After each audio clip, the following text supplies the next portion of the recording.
Welcome, guys, to How the Frack We Got Here, a show that takes the news and events of the week and try to make sense out of it all.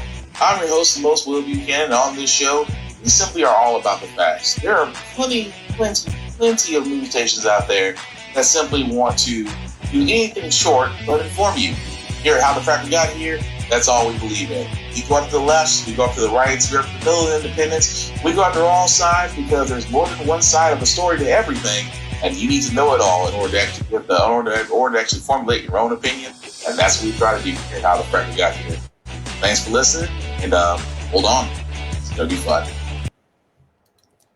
All right, everybody. Today's date, January 12th, 2022, and this is How the Frack We Got Here. I'm your host, the most Will Buchanan on How the Frack We Got Here. We do take the events of the week and try to make sense out of it all. Before I do get started, guys, let you know that we do try to be a family-friendly podcast most of the time. But aside from that, guys, there are some times that language may fly. At the same time, there may be things that will be shown that might be too intense for younger viewers, so viewer discretion is advised. Aside from that, welcome. So, where do we usually go from here, folks?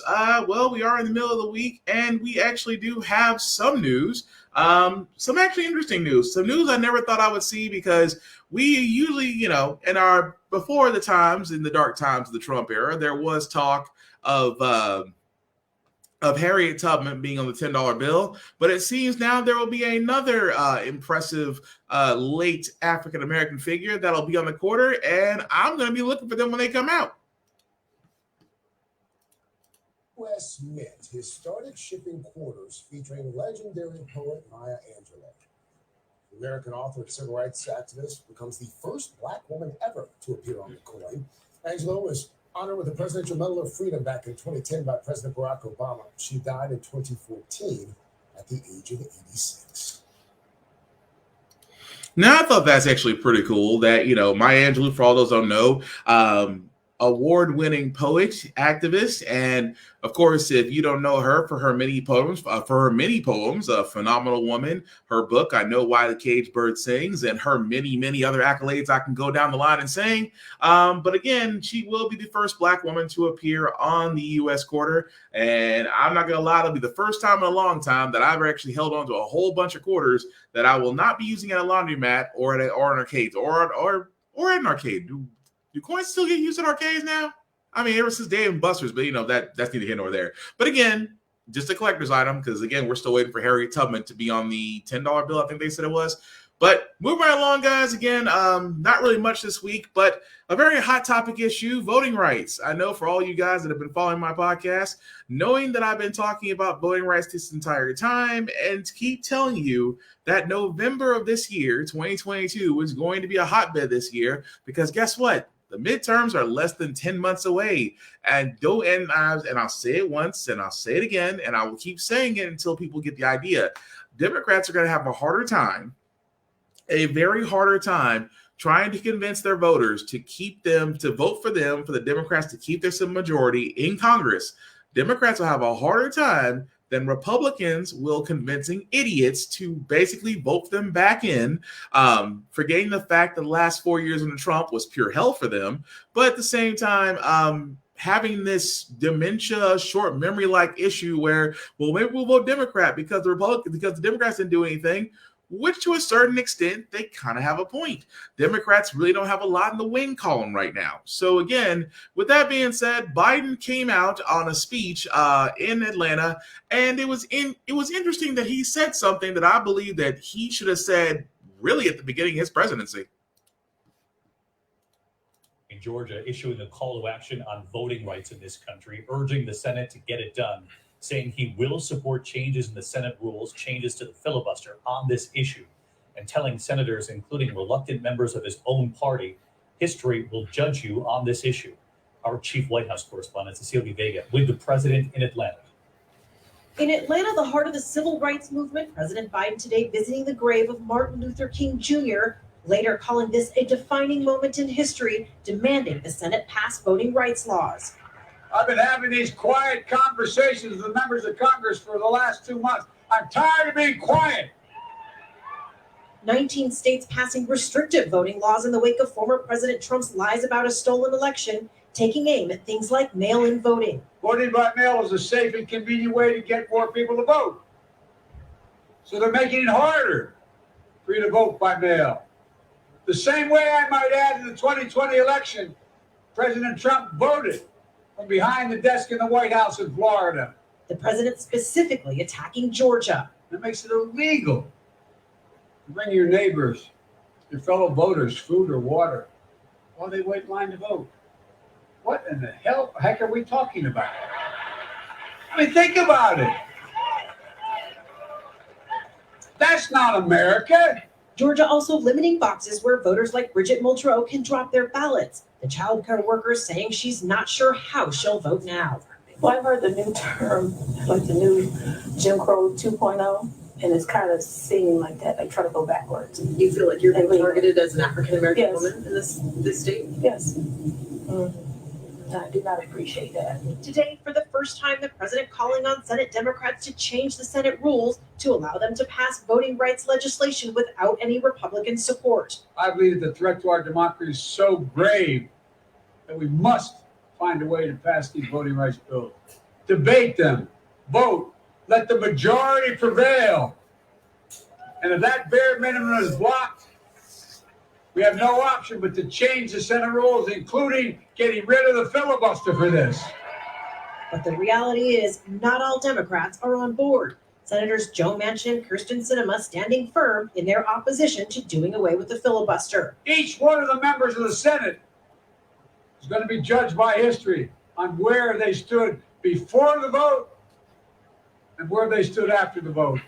And then this warning. So I ask every elected official in America, how do you want to be remembered? Do you want to be on the side of Dr. King or George Wallace? Do you want to be on the side of John Lewis or Bull Connor? Do you want to be on the side of Abraham Lincoln or Jefferson Davis? This is the moment to decide, to defend our elections, to defend our democracy. Cecilia Vega, who was on the air with me this afternoon for this, and Cecilia, there could be votes as early as tomorrow in the Senate. Senator Schumer announcing that today, David, we could see these votes as early as tomorrow. Now, in those bills, Democrats want to make Election Day a federal holiday. They want to allow the Justice Department to be able to police changes to voting laws in some states. But, David, right now, the bottom line, President Biden still does not have the votes in his own party to pull this off. Senator Manchin saying today he is still opposed to eliminating the filibuster. Okay, so again, Biden did come out and give a speech on voting rights. And I find it amazing that now he is for removing the filibuster. Keep in mind, a little over less than a year ago, he said that that we should look into other options. He wasn't as gung-ho as removing the filibuster as he is now. And this is what I say is the problem with centrist Democrats. Now, what I mean by centrist Democrats are middle of the road. They very rarely take sides. They try to be the center of it all. And I've always said that best, it's kind of a coward's way of not taking a position because you don't really want to stand for something. Now, don't get me wrong about Biden. He has tried to work with Manchin and Sinema beyond my reasoning, because if I was him in that speech, I would have pointed them out. You only have two roadblocks in the entire Senate that keeps you from pushing Democratic agendas. Two people. He will not name them. Now, you will go forward and sit there and say that we need to get rid of the filibuster, but you won't go forward and say that the only two roadblocks in the situation are Joe Manchin and Kyrsten Sinema. Two Democratic senators who are basically holding up the Democratic agenda, have been holding up the Democratic agenda since the beginning of last year. But you won't call them out. Even more so, that again, if you were for removing the filibuster, why not said that at the beginning of your presidency? Why not say that? Because now it kind of makes you look like you've been playing the fence until you realize, oh, there may be a chance you might actually lose your majority. As small as it is, you might actually lose your majority this November. Why? Because again, Democrats do not have a lot in the win column. They don't. They barely got the America Freedom infrastructure bill passed, which got us one single stimulus check, but also was able to get some things put in place to rebuild America's infrastructure. They have yet to still pass the Build Back Better plan, which is still sitting on Senate desk right now. The two voting rights he talked about, the Voting Rights Act, is still sitting with senators because, again, Manchin has a problem with it. I wonder why. Because, again, it prevents gerrymandering, which means that redistricting, which means it prevents redistricting. I don't know why I have such an issue with that word, but it prevents that, which basically means that what it basically means for gerrymandering means they can literally take a certain area that was already kind of cultivated as far as where you can vote and how's that nature to actually turn around and redo it in the event of giving someone or some area a political advantage. It happens right here in Nashville, especially Nashville actually has that going on right now where they're trying to do a rezoning of the area, which again, would take away from a popular Democratic seat. I have been saying this since last year, guys. Republicans are pretty much playing chess right now with voting laws across several states that they have a majority in. Tennessee is one of them. They have already turned around, especially in Texas and Florida, and now in Georgia, going after mail-in voting, going after closing certain voting areas, ensuring certain laws, such as voter IDs and stuff, things of that nature are going into place.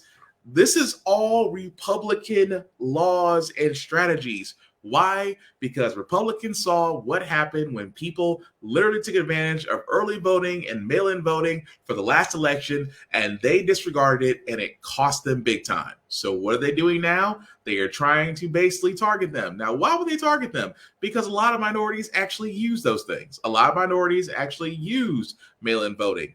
A lot of minorities actually use organizations to where they come and do early voting.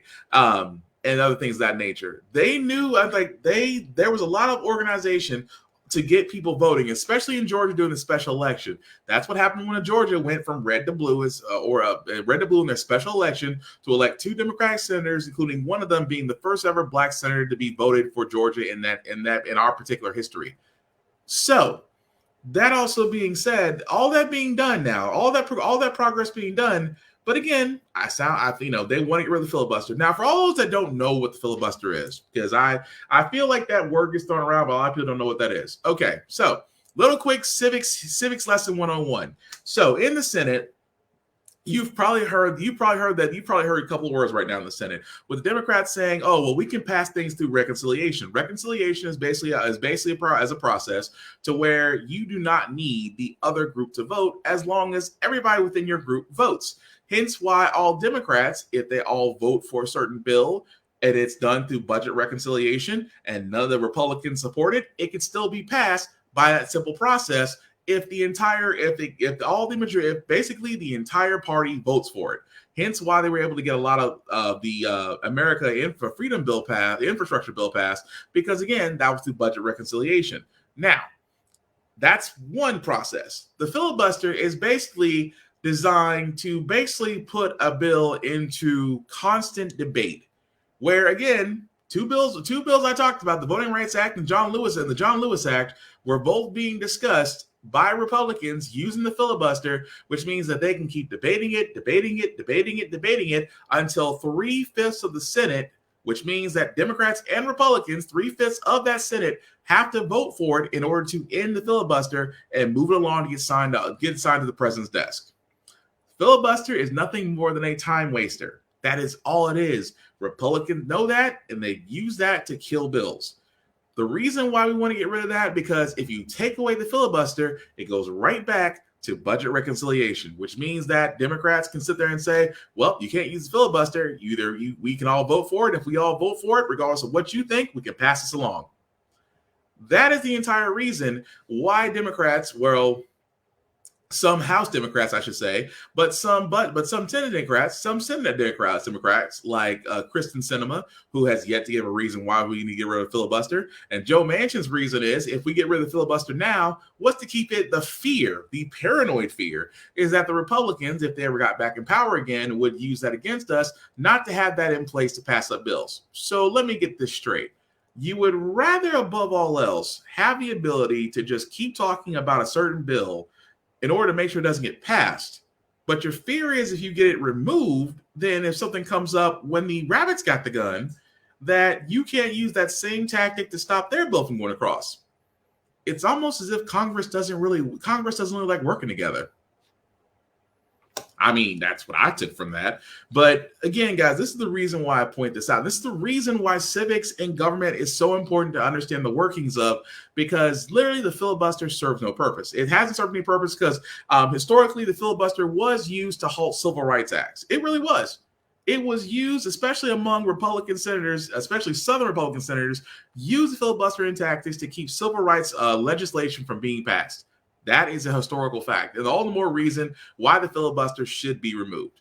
But again, we will see. I just think that Biden is kind of throwing up a Hail Mary right now, and the fact of the matter is, unless people realize that it's two senators that is causing this problem and stop looking at the president, I don't think it's going to get any better. But I like the fact that Biden said, I'm no longer going to be quiet. When he said I'm no longer going to be quiet, I was like, call them out. I feel like this. If two people in your organization are holding you up, call them out. Call them out and let them answer the will of the people. The people electing them in there, let them answer the people. Because right now, Sinema is not saying spit. You know what Sinema is? Sinema is kind of like Trump's wife, who feels like she's the smartest person in the room by doing the most dumbest thing, but being quiet about it. And Manchin still believes that it's still the 1980s and he can still work across the room with Ronald Reagan and the rest of the Republicans. He's a man that's lost in time, a millionaire that's on a coal mining plant because, again, he is influenced by dollars. And trust me, Sinema has already sat there and said where she stands because she does not want to raise taxes on the rich and corporations. You basically have two Democrats that are basically posing Republican right now. So, just saying. But again, the other story that brought me up is, again, you had a whole bunch of people that were listening to the speech, and then you had some individuals that kind of was boycotting the speech, but the reason why they boycotted made no sense. Project, which is an organization dedicated to registering and civically engaging Georgia voters. Thank you so much for your time tonight, NC. Since the January 6th, 2021 attack on the US Capitol, you and your organization have asked for a plan to pass federal voting rights protections. But no one from the New Georgia Project attended President Biden's speech today. Why was that? Did you watch the speech? You had a bit of it there. What did you make of it? I watched the speech, and I'm so proud of our president. And I echo his sentiments. We are tired of being quiet. I think one thing I would also add is that to the two senators that we've been talking about, Senator Manchin and Senator Sinema, and any elected official in this moment also has another choice. Do you want to be on the side of the January 5th Americans who sent it was a multiracial, multi-ethnic, multi-generational coalition of Georgians that showed up to vote 9 weeks after the presidential election to send Senators Warnock and Ossoff to the election, to the Senate? Or do you want to be on the side of the January 6th Americans who broke into the Capitol with a failed murder plot for the vice president and a failed plot to interfere with the Electoral College vote, right? And so those are the choices that our elected officials have in this moment. And so I 100% am grateful to the president and the vice president for their travels to Georgia, for lifting up this issue and how incredibly urgent it is and how fundamental it is. I think that both have tried to frame this as a partisan issue, as a garden variety Democrats versus Republican issue, and that is not what we are facing at all. This is much more sinister. This is these continuous attempts to deal grievous blows to our democracy and our elections infrastructure. Something has to be done, not now, but right now. Well, you say you're proud of what the president is doing, but I think I'm right in saying that no one from the New Georgia Project went to the speech. We saw notable people kind of bowing out, not wanting to be seen there. He's been criticized for going to Georgia. Do you think he's doing enough? I mean, a lot of people have been saying, well, speeches aren't enough. So, I mean, what's your position on that? Speeches are not enough. What we have asked for, what Georgians have asked for, is an expansion of federal voting rights protections. That is what the end game is. That is what the goal is. That we are being attacked. Our right to vote is being attacked. Our ability to choose our leaders and to self-govern is currently being attacked. And so the speech is helpful in communicating where the administration is, that the president has demanded a bill on his desk. And so I am hoping that the two senators that appear to be in the way in the U.S. Senate have received that message, as well as any other patriots in the U.S. Senate who understand what is happening right here and want to join Americans in protecting and preserving the fundamental sacred right to vote. Well, what should President Biden be doing if not giving a speech in Georgia? Organizations like yours boycotted it, but then the reality in a 50 Senate means that serious reform is kind of almost impossible. So what materially is the administration supposed to do to move forward? So I'm going to first start by saying that a boycott is a very specific tactic where you are not only withdrawing your labor or withdrawing your investment, but calling for others to do the same. That is not what is happening here. We are in a crisis moment. The Georgia State legislative session started yesterday. The Republicans are not done attacking our elections infrastructure. Not only did they pass Senate Bill 202 in 2021, a series of trash interventions that make it more difficult for Georgians to participate in our elections. They came back this year and said that they want to get rid of drop boxes. They are not done with their attack on our democracy. Lincoln County, a few hours away from Atlanta, one of the rural Black Belt counties, where over 33% of the voters are African American. They are planning to close 7 out of the 8 polling locations. And so folks are collecting signatures to block that from happening. County Board of Elections officials all over the state of Georgia, particularly Black ones, are being unceremoniously removed from their leadership positions as we speak, that we are under attack. So when I say that speeches are great and that I am happy to hear our president say that he is tired of being quiet, those things are absolutely true. What is also true is that we are in the middle of a fight to defend American democracy, that the crisis is happening now. I used to be concerned about being considered hyperbolic and how we are framing this, but if we do not do something about these attacks on our elections, these 400 bills that were introduced in 48 out of our 50 states, it's not just the November midterms that are at stake, the future of American democracy at stake.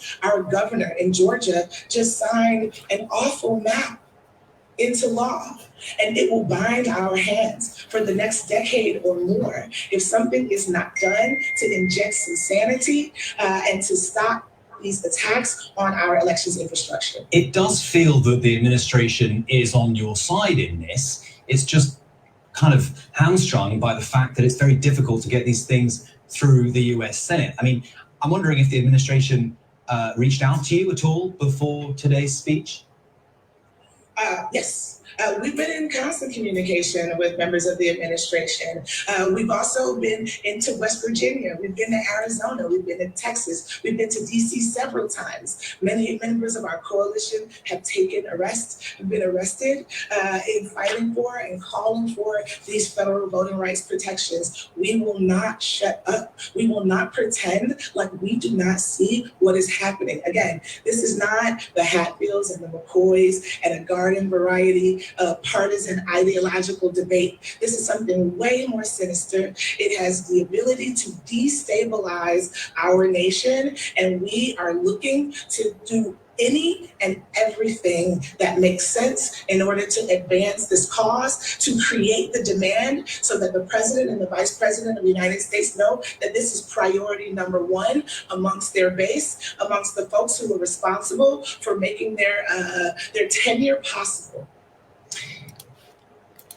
Okay, so here's the thing that I really took from all this. It is completely okay to boycott. There were a lot of voters out there, a lot of minority voters out there that did boycott President Biden's speech, and that's all well and good. You can boycott, you can protest, you can do anything you want. But I keep saying this all the time. It's almost as if it's almost like for a lot of us, we ignore the fact that a lot of this is at the state level. Like I said before, I've been saying on this podcast that a lot of these Republican moves were state level. They weren't federal. They were state level. Tennessee, Florida, Texas, Kentucky, South Carolina, North Carolina, all these moves for voting laws restrictions, they were all at the state level. I get where she's coming from. That, she's looking at Biden like, you guys absolutely must do something. Because it's almost as if I want to sit there and go, but you forget, at the state level, that's how we actually do change. We just can't go at the federal level and say, hey, you can't go at Biden and say, hey, talk is great and all this stuff, but we need to see action. After he just sat there and said that the Democrats, specifically two of them, are holding stuff up.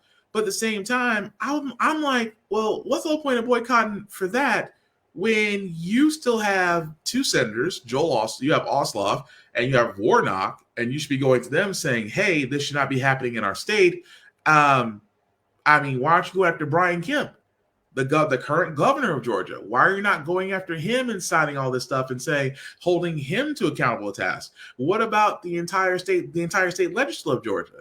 Why not go after them and put them on blast? Why not boycott those things, boycott the things within your state to make a more massive impact? I'm not knocking them for boycotting because, like I said, everybody can boycott however you choose to, and that's all well and fine. But if you want to affect things, we must not always think federally. We also must think locally. Like, for example, if we want to affect change at our state level, we have to start there. I've been saying this a long time ago. It's almost as if we've forgotten that we can affect things at the state level, and we should try to. Now, I'm not saying you can't do both. You can easily do both. You can go after the state level as well as the federal level. But the thing about what she was saying was, I was like, yes, you are all for those things, and all those things should be protected. And that's where the Voting Rights Act and the John Lewis Act would have came into place and protected our voting rights, would have made elections a national holiday, would have created would have created a voter base to where everybody was automatically registered. I get all that. But at the same time, all these moves were made at a state level. The only way you can affect that outside of making it federal is to change things at the state level. But going after Biden and sitting there saying, well, talk is all well and good, but nothing changes, makes no sense to me. And you guys, once you're watching this, I point this out to you as well. Does that make sense to you? Because to me, it's like it should be two-pronged. It shouldn't just be boycotting Biden and saying, well, talk is cheap. Which again, I could sit there and make the argument for student loans. I could make the argument that Biden and Harris talked about, well, we got to do something about student loans. And to an extent, they did. People that fell under certain conditions had their student loans forgiven and then completely cleared. But a good number of us out there still have student loan debt around our necks that we may never get around to paying off. What about our relief? I can make that argument just as well because they have the ability, and I keep saying this, they have the ability to cancel out student debt. If you have the ability to pause it during a pandemic, you have the ability to cancel it. And please, oh please, do not tell me you don't have enough money. I can cite many other departments that have gotten billions in dollars, sometimes more than twice in 1 year, and their actual amount equal up to almost what is the estimated over $1.7 trillion in counting student loan debt that is currently out there. I can argue that all day. But moving right along, guys, I did want to cover this part too. And I said, again, this is the reason why the midterms are important, because you kind of see stuff like this that makes you cringe. And I say it'll make you cringe just because the simple fact of the matter is, this was actually reported, and I cannot believe I'm reporting on this, that the House Minority Leader Kevin McCarthy pledged to remove 3 House Democrats from their committees if Republicans gain control of the House and elect him Speaker in 2023. He said in an interview that Democrats have set a new standard, removing lawmakers from opposing parties from their assigned committee with their decisions to kick Congressional Paul Gosar of Arizona and Congresswoman Marjorie Taylor Greene out of Georgia, both Republicans, due to content that posted on social media. He sat there and said if they do win a majority of House seats in November, he would immediately go after Democrats Eric Swalwell, Adam Schiff, and also Ilhan Omar of Minnesota would be removed from their committees if Republicans take control of the House. That just goes to show you, folks, that Republicans have a plan. The plan is simply disruption. They want to disrupt the simple majority, and I say small majority. I don't mean to say simple. I mean to say small. The small majority that Democrats have, Republicans are aiming to disrupt it. Whether they get the House, whether they get the Senate, it is a good day. Or if it's both, bonus. But imagine if the Republicans did get control of the House, and House Speaker Kevin McCarthy, which again, he did not remove Marjorie Taylor Greene despite her many offenses. I mean, she got banned off of Twitter, she got banned off of Facebook for her comments, but yet Kevin McCarthy still hasn't had the heart to dismiss her from the Republican Party. Paul Gossard, who literally did an anime depicting Attack on Titans anime where Kamala Harris and Biden were killed. And yet, that man was stripped of his committee duties. But again, Kevin McCarthy, being the House Minority Speaker, still did not remove them. And yet, he says that's a great offense, but wants to remove 3 people specifically for no reason out of retaliation.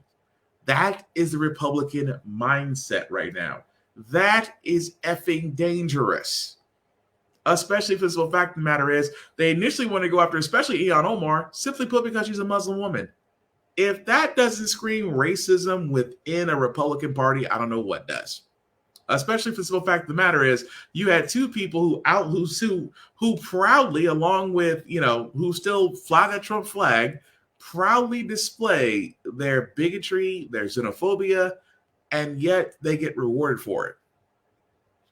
I'm just saying, folks, this is the reason why I say the midterms are so important. This is why I sit there and say voting is so important. This is why I say learning current events and at the state level and really getting back into civics, which I kept saying when it comes to schools, I wish social studies would go out the window and they would reintroduce civics, because kids need to learn about the Constitution. We need to actually have back critical thinkers. We need to have back critical thinkers and not test takers.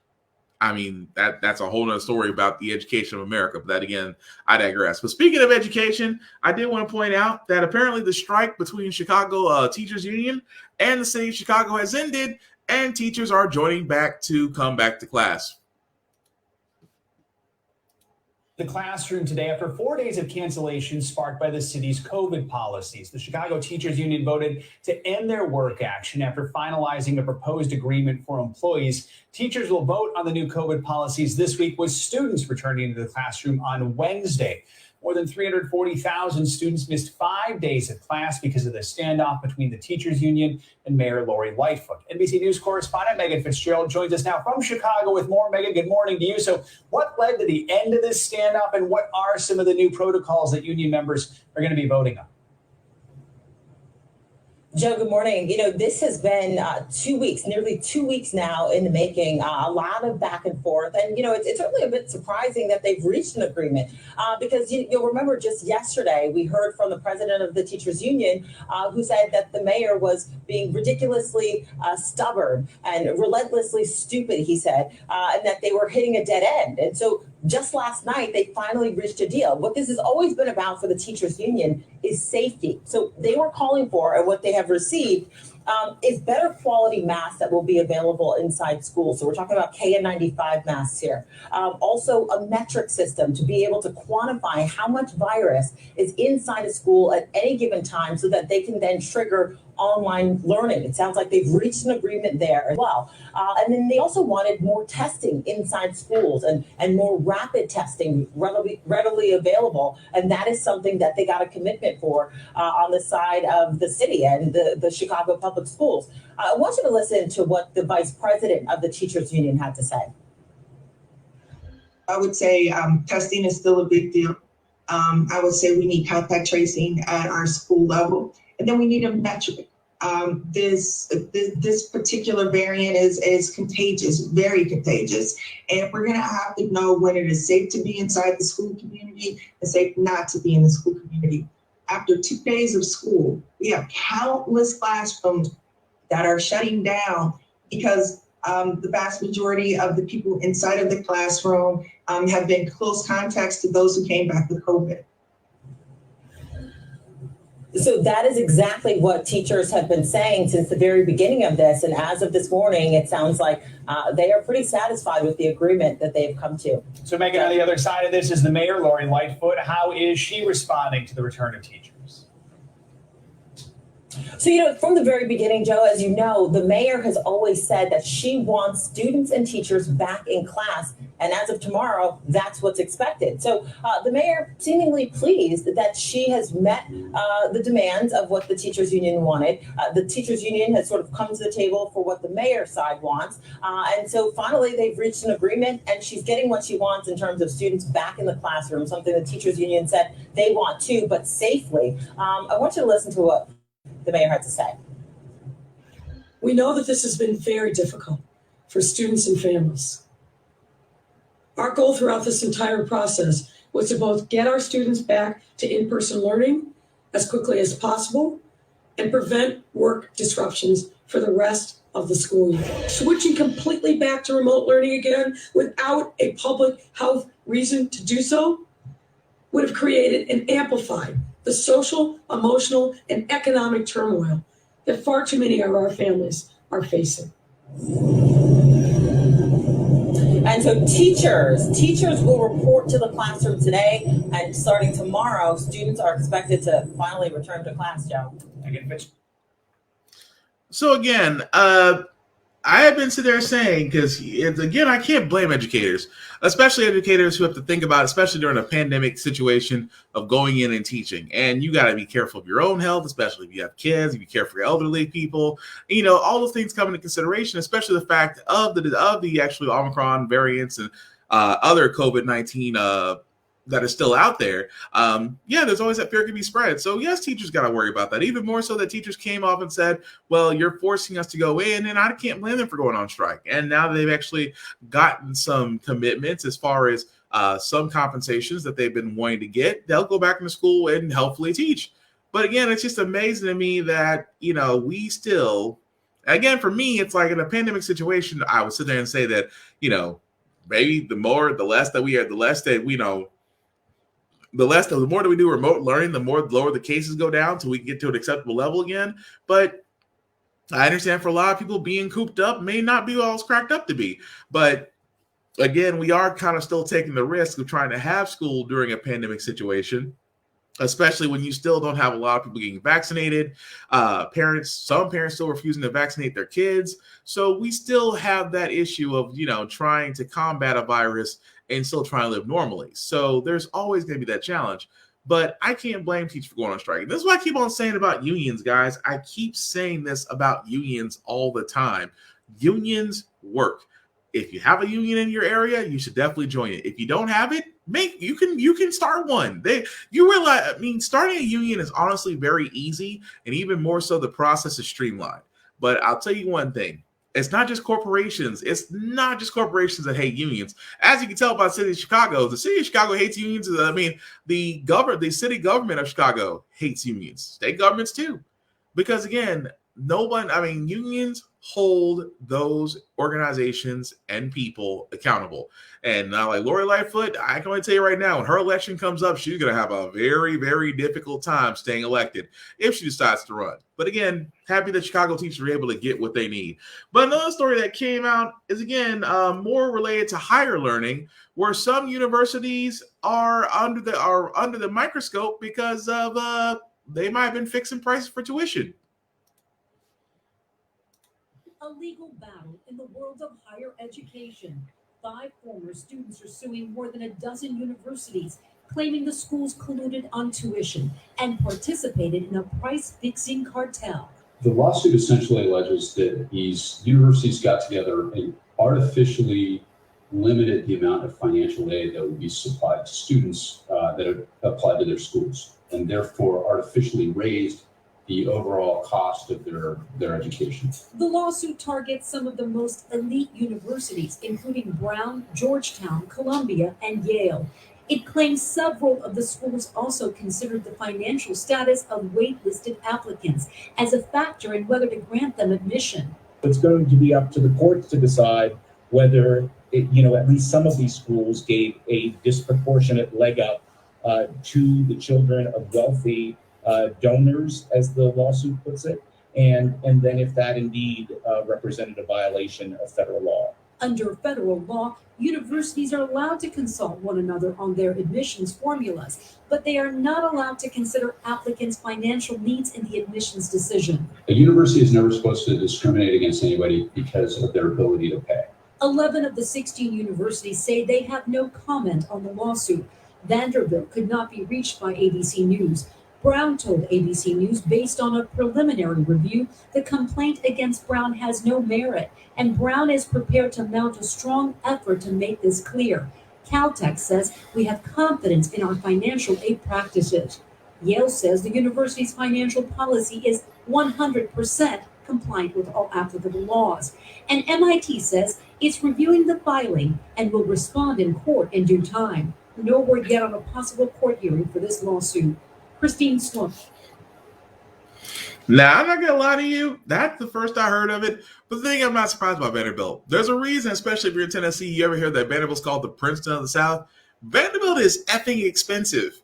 And not just by college standards. I'm like, they treat that thing like an Ivy League school. Now, again, don't get me wrong about college. College is great if you want to go. I keep saying that it's college ain't for everybody, and that's fine. But I've always sit there and said, why every year in college does the cost of tuition go up for the same education? And I always thought that was a scam. But to sit there and think that they might be these 16 universities and colleges that have been named could possibly be in a price fixing. I mean, let's be honest. Is it really beyond the point of, is it not really beyond the point of possibility that those schools would do that? I get it to a certain extent, but I'm just kind of curious to see where it'll go, because if they are, I mean, there's always that possibility. And I say this all the time. What is the possibility that, what they're saying is very true? And if so, what's the ramifications from it? Do these colleges, what's the ramifications? How are these colleges going to function? It's going to be like, it's not like you can sit there and, shut down a college, I would assume resignations would follow, firings would happen. But I'm just curious. I'm going to follow up that story as it goes along, because again, higher learning should never be expensive. I've never understood that for as long as I lived, especially for the simple fact of the matter is that you have people that want to go to college, but might not have the financial means to do so, but to get preyed upon for their financial status, or if you have those who are well off, may use those connections to influence things for their children while taking away from others. Again, all speculation, but we will definitely follow that story as it comes along. Aside from that, have you ever been wondering why the grocery store prices are going up, or why your grocery shelves are empty? Well, again, they can blame supply chain issues all they want, but let's be honest, it's because those same companies are still making a profit in a pandemic area. We're feeling the pinch of rapidly rising prices at the supermarket. The spike is being caused by a combination of factors, but when will it end? Here's ABC's business and economics correspondent, Deirdre Bolton. Tonight, grocery shoppers confronting inflation numbers that haven't been seen in years. The price of milk, 4.6% higher than a year ago. Bread, up 4%. Poultry, fish, and eggs, 13% higher. As consumers deal with the shock, when I went into the store yesterday, normally like a pound of ground chicken is usually about $3.99. Yesterday, it was $7.99. Even higher prices coming right away.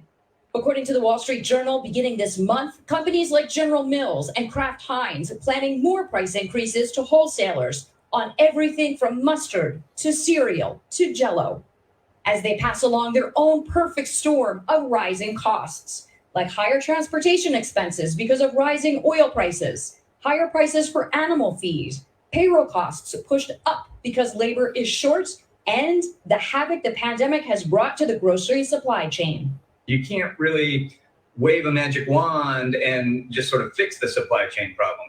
I'll make sure my son eats, and I'll just have to reduce what I eat. Many economists see prices climbing for many goods in the next 6 months by as much as 10 to 20%. There is hope of prices leveling off once the latest variant is behind us. And that's usually why I sit there and say it's amazing that in the entire descriptions of what they said, all the costs that the companies are incurring, they're passing along to you, the consumers. Why? Because those very same companies are still making a profit. Don't believe me? Walmart still turned a profit. Kroger still turn a profit. Publix, Albertsons, Trader Joe's, all these grocery store chains still turn profits. And again, they turn profits in a pandemic-like year. Why? Because the cost of everything they paid for, they increased in their prices and eventually hit the consumers. So what does this all mean? That eventually are we saying that it's completely fine for grocery stores to do this? It shouldn't be. I mean, it really shouldn't be. It shouldn't be that if they incur costs, because that's always sit there and said, it's almost like, say, for instance, if we ever got the minimum wage increase, and I've been saying the whole time, the minimum wage increase is no longer $15. It actually is somewhere in the realm of $24 to $27 an hour now, is where the minimum wage should be. Because again, everything has went up but your paycheck. Capitalism has found out that you kept on bottom squeezing the middle and lower halves of your society until eventually the well's going to run dry. And it's going to bound to be happening unless that the minimum wage is fixed. But let's say that it is. And again, companies want to pay more to their workers. And again, they'll sit there and say, well, if they're going to get more workers, that means more health insurance we got to pay. And of course, things of that nature. But you would think that with more workers, that your supply chains would actually be normalized. You will be able to get in your normal amount of product, which means that because you have such an abundance, the price should go down because you have so much volume. They don't want that. Like a lot of companies out there, they have learned to adapt in a pandemic environment. And as long as they can turn a profit in a pandemic environment, yes, you will be paying more. That's why I'm like, when I'm hearing the journalists report this, I'm like, they're going to keep doing this until either they're held accountable or folks stop shopping at those locations. And I'm going to be honest, it's a little difficult to do that right now in a pandemic area, especially when most grocery chain stores have taken over multiple areas. I know Walmart for the longest part had literally had control over the South.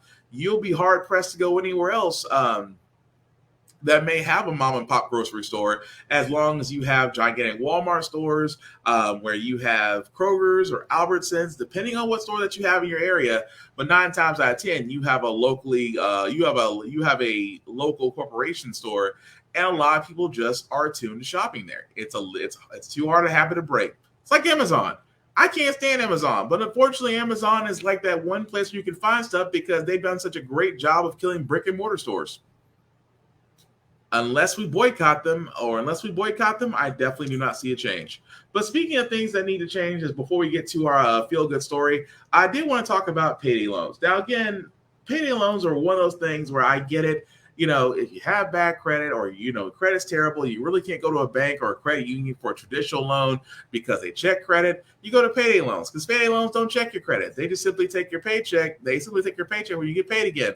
But I always said that payday loans have a predatory lending to them. And again, the story that I'm about to play now is definitely a warning tale, and wondering what's going to be done about this because it is definitely criminal. Jennifer Williams, a Mississippi mother, was having trouble covering her expenses on a school teacher's salary. So she turned to a so-called payday lender. I started with $200, and then when it was time for me to rewrite, I increased it to $400, and that was the start of my payday lender journey. That one loan turned into how many loans? At the end, I had a total of 9. Payday lenders provide customers like Williams with short-term, small-dollar loans. But unlike traditional banks, they don't require credit checks or consider whether a borrower can reasonably repay loans. The catch, shockingly high interest rates, often as much as 400%. It caused me so much stress, so many headaches, nights of crying, trying to figure out how I'm going to get to the next pay period. You called it quicksand. How would you characterize that cycle? I put it like a habit. You need it. That quicksand is trapping a lot of borrowers. One study found that 76% of payday loans are used to pay off previous ones, a revolving door of debt with increasing interest. While lenders say they're providing a necessary service to help people with these small loans, many consumer advocates call the industry predatory. They are designed to be a debt trap. Lauren Saunders is the Associate Director of the National Consumer Law Center in Washington, D.C. How do these types of loans perpetuate a cycle of poverty. They perpetuate the harm we've seen in communities of color who have been deprived of income and assets. In Mississippi, where Williams lives, there are more payday lenders than McDonald's, Burger King's, and Starbucks combined, according to state estimates. And a new study concludes the industry overwhelmingly targets Black and Latino communities in advertisements. Some states are taking steps to help. So far, just under 20 states and Washington, D.C. have passed laws restricting interest rates that lenders can charge on payday loans. This summer, Hawaii capped rates and fees at 36%. And while broader federal legislation has stalled, Darren Williams, CEO of Southern Bancorp, an Arkansas-based lender, says institutions like his are already helping consumers. People need access to small dollar lending. There's a more responsible and responsive way to do that. His bank runs a learning center that offers financial classes, free tax prep, and low interest loans. Low wealth people also want to build wealth. And so we can help you save and start accumulating wealth and pass down for generations, and we can help break this cycle. Jennifer Williams says Southern Bancorp's program worked for her. What were the lessons you took away? We went through topics as small as bringing your lunch to save money instead of going out and then buying a meal every day, or grabbing water instead of buying that soda, creating a monthly budget. We had a plan to address our financial situations and a new start on life, honestly. Experts say if you need help, check online for available financial literacy classes. Many are now offered on Zoom. Ask your credit card or utility company for a repayment plan and save any windfalls like your annual tax refund for an emergency fund. They prey on the vulnerable or the weak. For Jennifer, who took out her first payday loan in 2008, it took about 8 years to get out of debt. How did it feel when you paid off all of those loans? I can't even describe. I got my life back. So many lenders out there. So it's a buyer beware. Really know the terms, the interest before you take out one of these payday loans. 2 tips from financial experts. 1, don't be ashamed if you have debt, and consider turning to a friend or a family member before a payday loan. So many borrowers say that's what they wish they had done. And number 2, seek out a credit counselor. They are a fountain of knowledge. So much great advice for how to form a budget and also help you get out of debt. So the only thing I have about that is I gotta put this ever so nicely. I kind of cringe a little bit when I hear people say, well, have you tried asking somebody, or have you tried, seeing if a family member could possibly help you out, or things of that nature? And I'm just like, if they did, they wouldn't have done it. And this is why I sit, guys, this is exactly why I sit there and I say what I say about when it comes to literal predatory lending. This is where payday loans thrive, because for a lot of people, especially if you're not making a lot, if you're in that, like, who you are. If you're in the middle, lower income and lower classes, you know who you are, and you know that if times get tight, where to pay? I mean, to a place like Advanced Financial, especially here in the South, times get tight. If you need a little bit of money, and they give you those flex loans, and they see those payday loans, it's like you see the amounts, and you're thinking to yourself, oh, well, I just won't take a lot out, or a lot of people see that amount and go, you might have only needed $200, but if they sit there and tell you around and say, oh, by the way, you got a flex loan of almost up to $4,000 if you need it. In your mind, you're like, well, if I take out the whole $4,000 and I'm paying on it, it should be fine, right? That's the trap. Because the interest on payday loans, almost up to 400%. You're basically every time. And again, some people actually are able to pay on the loan, but because they pay the loan in full at a time when they really need the money, guess what? They turn back around and the cycle starts all over again. Folks, that's why I keep on saying it's a trap. It is a trap. And again, these payday loans places have made buku bucks off folks.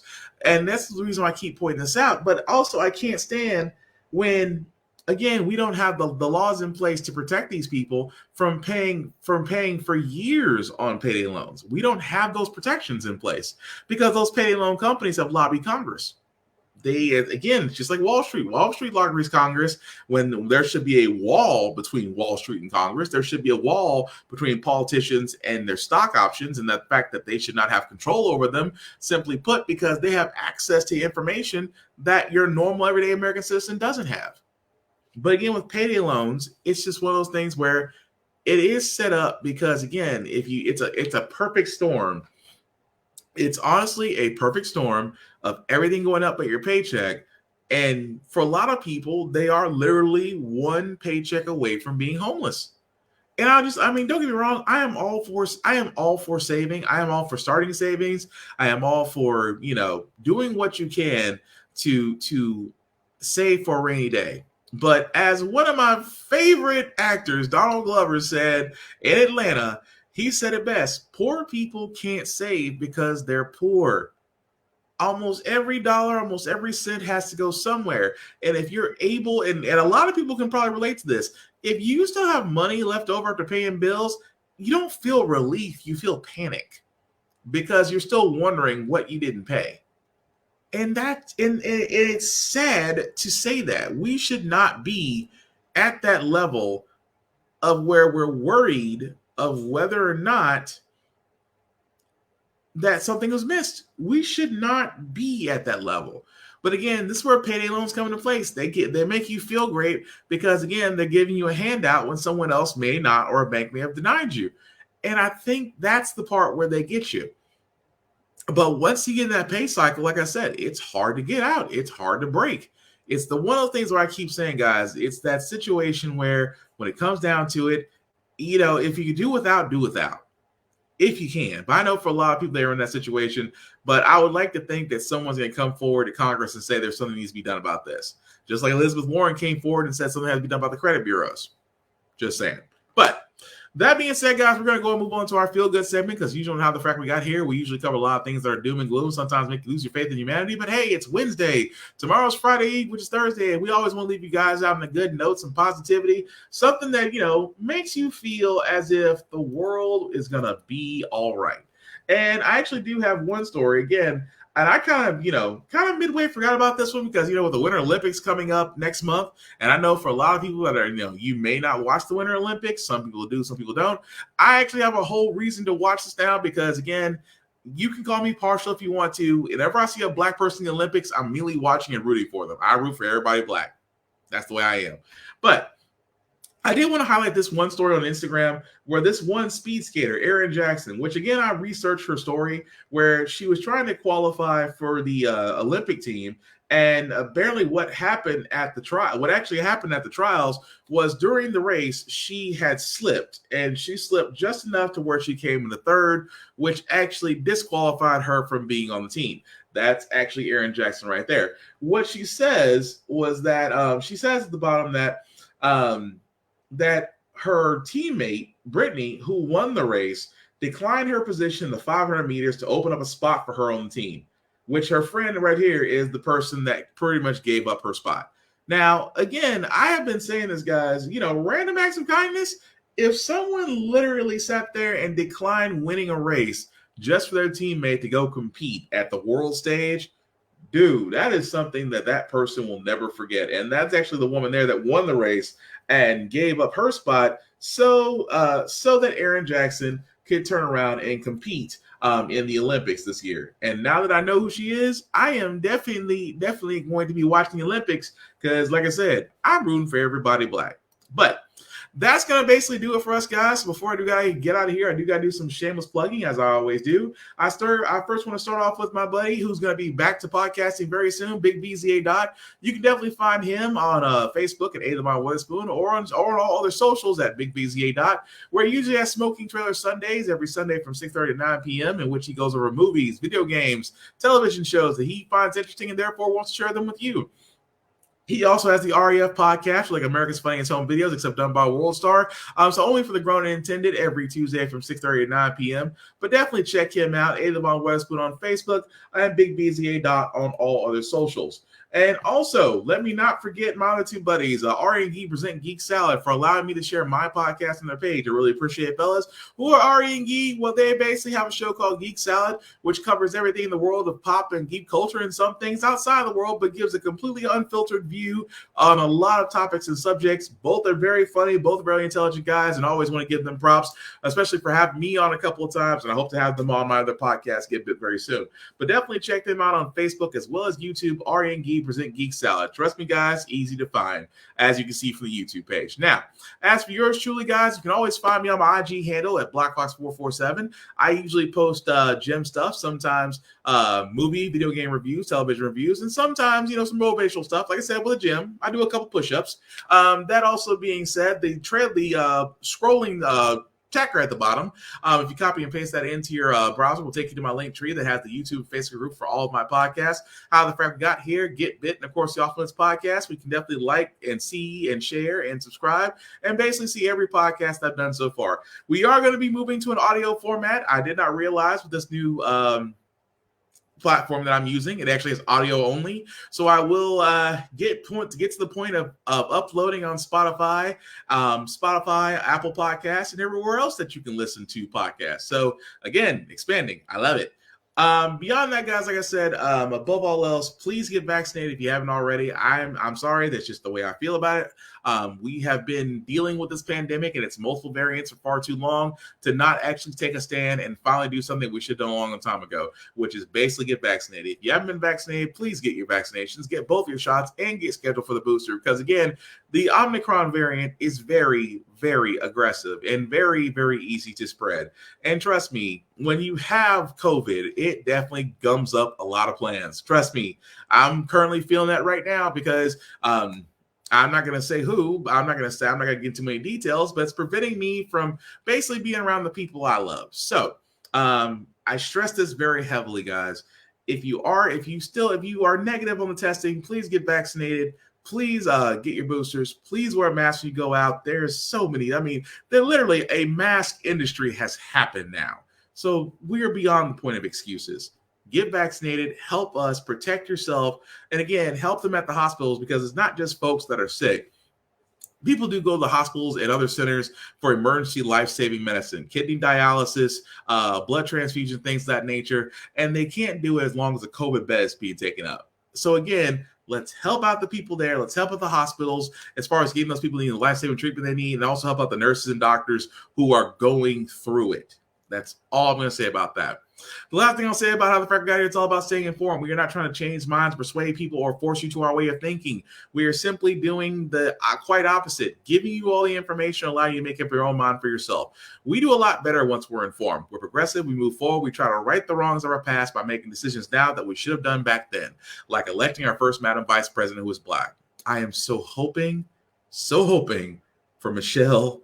I want Barack too, just as Chief Supreme Court Justice. But Michelle, if there was ever a strong Black woman that I ever wanted to come up and show up in 2024, just consider it. That's all I'm asking. That being said, guys, thank you all for watching. If you watch this in the playback, please go ahead and comment if it's live. I still want to know what you guys thought about the stories that we covered, especially my opinions. And if you disagree, feel free to disagree in the comments. I'm completely okay with that. I am all for conversation as long as it leads to productive stuff and not just arguing or debating or things that you saw on Fox News, because Fox News is not a real Fox News station. Yes, I said it. But again, guys, please take care of yourselves and each other, and we'll get through this. Have a good night, guys. Thanks for watching. Peace.